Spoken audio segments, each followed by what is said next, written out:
Bonjour. En prévision de prochaines vidéos où je présenterai mes propres algorithmes, dont une partie est utilisée par IBM ULOG Scheduler, je dévoile ici une aberration et une très grande faiblesse des méthodes les plus couramment utilisées, les heuristiques selon les listes, elles sont instables. En d'autres termes, pour un projet donné, elles peuvent fournir des solutions plus longues quand vous diminuez la charge de travail et réciproquement. Voici le genre de situation devant lesquelles vous pouvez vous retrouver. Pour un projet donné, avec une charge de travail de 300 jours par exemple, le délai global du projet est de 12 jours. Vous ajoutez 100 jours de travail supplémentaires en vous attendant à avoir une durée globale du projet beaucoup plus longue, et votre logiciel vous propose une solution plus courte en 8 jours.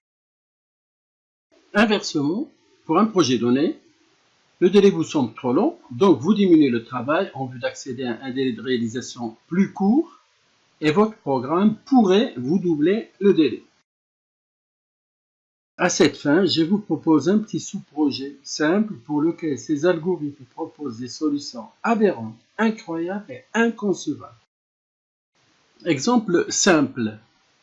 Le projet. On dispose de 2 camions et on travaille les samedis et dimanches. Dorénavant, on dira tâche ou tournée pour dire la même chose.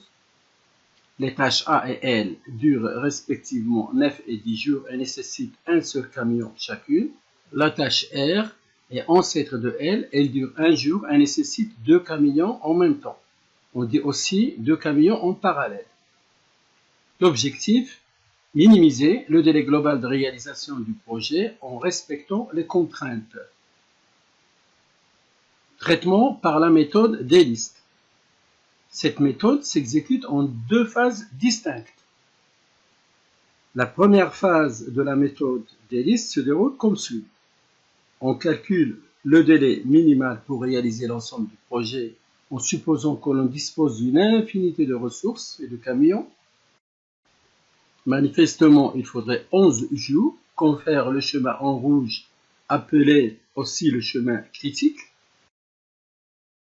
Pour finir, en 11 jours, il faut commencer le plus tard possible R, le premier jour, et sa descendante L, le deuxième jour. Quant à A, elle a de la marge, mais doit finir au plus tard le 11e jour pour ne pas faire déraper le projet, donc elle doit commencer au plus tard le 3e jour. Les dates de début au plus tard pour finir l'ensemble du projet en 11 jours sont indiquées à gauche dans chaque barre de tâches. Pour finir la phase 1, on crée une liste, on dit aussi ordre de passage aux combinaisons, selon les dates de début au plus tard croissantes. Ici, cette liste est RLA, dont les dates de début au plus tard sont respectivement 1, 2 et 3. Dans la seconde phase, on crée un histogramme des ressources vides. L'histogramme est le graphique qui indique le nombre de ressources utilisées à chaque instant pour la solution proposée. Puis, on fixe progressivement les tâches selon leur ordre d'arrivée dans ces listes, et ce, le plus tôt possible selon les disponibilités restantes des ressources. Il n'y a pas de retour possible pour modifier le placement d'une tâche déjà traitée. Déroulement. R se place au début le premier jour. L et A s'exécutent juste après, au deuxième jour. On finit dans le délai minimal du projet en 11 jours. Manifestement, on ne peut pas faire mieux. On est donc à l'optimum. Ces méthodes selon les listes semblent efficaces et miraculeuses. Essayons de gagner un peu plus de temps. Raccourcissons la durée de la tâche L de 10 à 7 jours, donc moins de travail. La durée minimale du projet se raccourcit et passe de 11 à 9 jours, durée de la tâche A en rouge. Phase 1. Pour finir l'ensemble du projet en 9 jours avec une infinité de ressources, il faudrait commencer A au plus tard le premier jour, R au plus tard le deuxième et L le troisième jour. La nouvelle liste selon les dates de début au plus tard croissantes est donc ARL. Déroulement. Selon cet ordre, A se fixe en premier et occupe définitivement sans possibilité de retour les 9 premiers jours. R se retrouve obligé d'être rejeté au 10e jour, faute de disponibilité de 2 camions en même temps, auparavant. Et L se place obligatoirement et gentiment après son ancêtre R.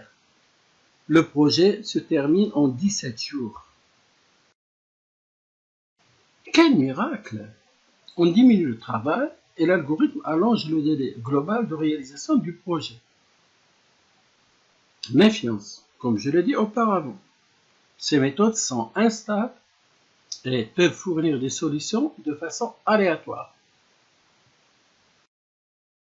Dans la pratique, pour ce type de situation, les 3 tâches se retrouvent souvent enfouies au milieu de milliers de tâches et peuvent provoquer des solutions néfastes, indétectables, et par la machine et par l'œil averti du plus chevronné des planificateurs. Le néophyte peut se poser la question.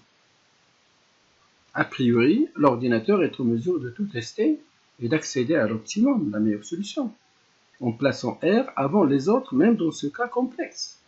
Oui, s'il était confronté à de petits problèmes avec 3 ou 4 ou même 10 tâches.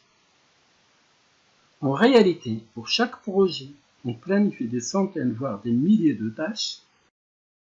Par exemple, je planifiais entre 1000 et 20 000 tâches pour optimiser la maintenance de l'arrêt des troches des centrales EDF, avec 200 à 300 ressources et corps de métier différents.